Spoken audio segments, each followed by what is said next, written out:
పెద్దలందరూ మాట్లాడారు. గత వారం రోజులుగా తెలంగాణ రాష్ట్రంలో జరుగుతున్నటువంటి ప్రజాపాలన కాంగ్రెస్ పార్టీ ప్రభుత్వం నిర్వహించేటువంటి గ్రామ సభలు పూర్తి అట్టర్లీ ఫ్లాప్ అయినాయి. అన్ని వర్గాల ప్రజలు తమ నిరసనను సంబంధిత అధికారుల ముందు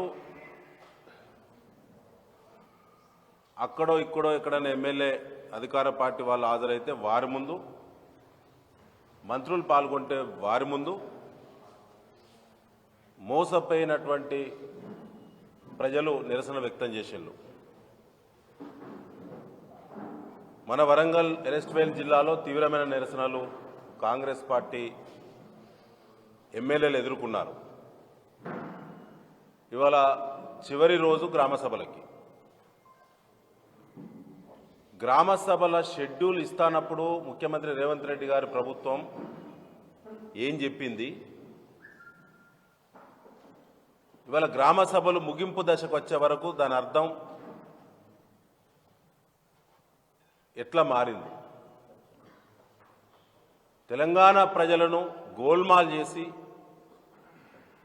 అధికారంలోకి వచ్చిన కాంగ్రెస్ పార్టీ అదే గోల్మాల్ మాటలతో గ్రామ సభల షెడ్యూల్ ఇచ్చినప్పుడు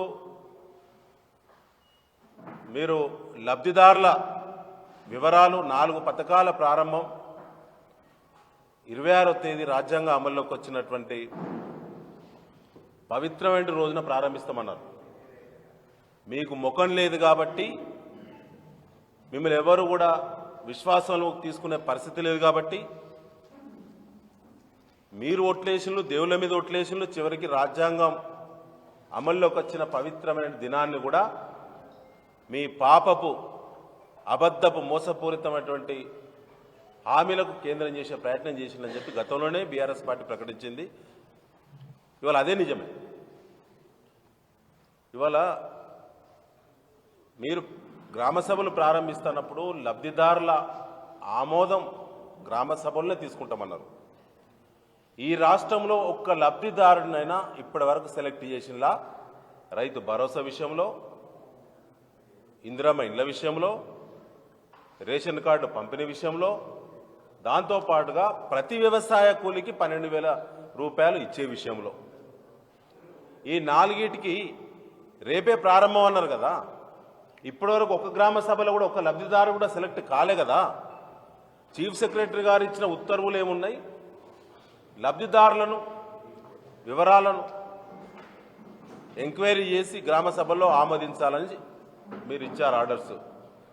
రేపు 26వ తేదీ ఈ రాష్ట్రంలో ఏ జిల్లాలో, ఏ గ్రామంలో, ఏ పథకంలో ఏ లబ్ధిదారుడు ఇప్పటి వరకు గ్రామ సభ ఆమోదం పొందిండు? ఇది మోసం కాదా? కేవలం స్థానిక సంస్థల ఎన్నికల హడావుడిలోనే మీరు చేసే డ్రామా అని చెప్పి ప్రజలందరికీ గ్రామాల్లో అర్థమైంది. ఇవాళ మీకు ముఖం లేదు. ఇవాళ ఎంతమంది మంత్రులు ఎన్ని గ్రామ సభల్లో పాల్గొన్నారు చెప్పండి, వివరాలు ప్రకటించండి. జిల్లాల కలెక్టర్లు ప్రకటించాలి. ఎంతమంది అధికార పార్టీ శాసనసభ్యులు వారి నియోజకవర్గాలన గ్రామ సభలో, వార్డు సభలో ఎన్ని జరిగినాయి, ఎన్ని అటెండ్ అయ్యిండ్రు? ధైర్యం ఉన్నదా? ఎక్కడన్నా అటెండ్ అయితే, మొన్న మా నల్లబెల్లి గ్రామం నా ఊరికి వస్తే 200 మంది పోలీసులు, ఊరంతా, ఊరు చుట్టూ 8 రోడ్లు ఉంటే 8 రోడ్ల బారికేడింగ్, సెక్యూరిటీ, జేబులు చెక్ చేసుడు, ఊళ్ళో ఎవరు రాకుండా. అధికార పార్టీ ఎమ్మెల్యే ఏ గ్రామ సభ పోయినా 100-200 మంది పోలీసులు లేకుండా ఇలా వరంగల్ జిల్లాలో ఎక్కడ గ్రామ సభలు జరగలేదు. పోలీసుల అరాచకం పెరిగింది. సామాన్య మహిళలకు రక్షణ లేదు. నర్సంపేటలో మొన్న జరిగిన ఘటన సిగ్గుచేటు. 2 మహిళా మంత్రులు ఉన్నారు, సీతక్క గారు, సురేఖ గారు.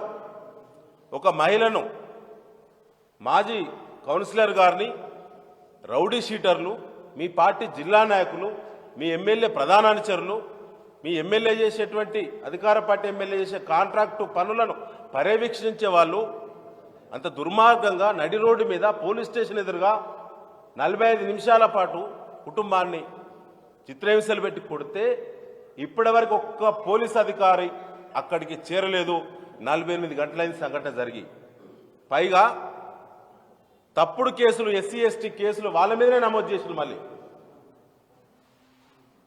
సిపి గారు అంబర్ కిషోర్ జా గారు మీ పైన గౌరవం ఉన్నది. మీ అడ్మినిస్ట్రేషన్లో లోపం ఉన్నది. మీ ఇంటెలిజెన్స్ అట్టర్లీ ఫ్లాప్. మీ ఎస్బీ పూర్తిగా కాంగ్రెస్ ఏజెంట్గా పనిచేస్తున్నది. ఇప్పటి వరకు జరిగిన పొలిటికల్ కేసులను రివ్యూ చేయండి. మొన్న నేను ఒక కేసులో 80 ఏళ్ల మండల పార్టీ అధ్యక్షుని జైల్లో పెట్టి మహిబాద్ జైలు అక్కడికి ములాఖాతు పోయే సందర్భంగా ఆ జైల్లో మగ్గేటువంటి వాళ్ళ బంధువులందరూ బయట భయంకరంగా చెప్తా ఉన్నారు, ప్రతి కేసు ఫాల్స్ కేసు,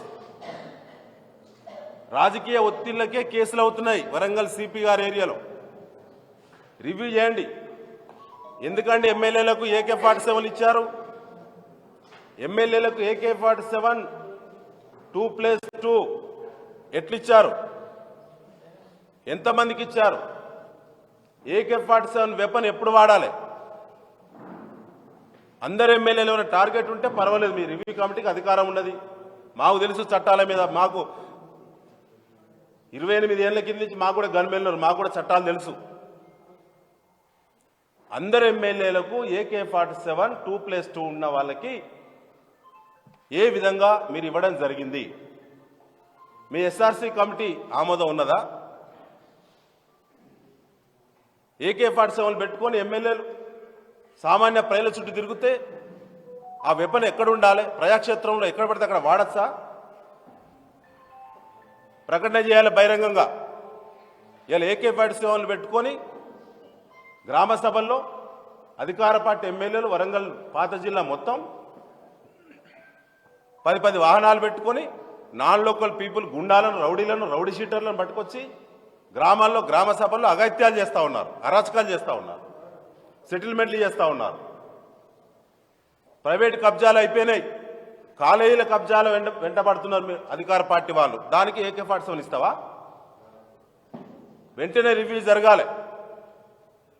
టార్గెట్ ఉంటే మేము గౌరవిస్తాం. మాకు తెలుసు టార్గెట్ ఏంటిదన్నది. X గురించి తెలుసు, X2 గురించి తెలుసు, Y గురించి తెలుసు, Z గురించి తెలుసు. 4 కేటగిరీలో ఎవరెవరికి ఎలాంటి వెపన్ ఇయ్యాలే మాకు తెలుసు. తెలిసే మాట్లాడుతున్నాం.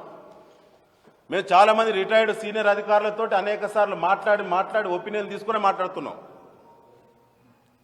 దయచేసి పోలీస్ పాలన, ఈ అరాచక పాలన ప్రజలు ముగింపు పలికే సమయం దగ్గరికి వచ్చిందని చెప్పి తెలియజేస్తూ ముగిస్తున్నాం. Thank you. ఇప్పుడు మాజీ మంత్రి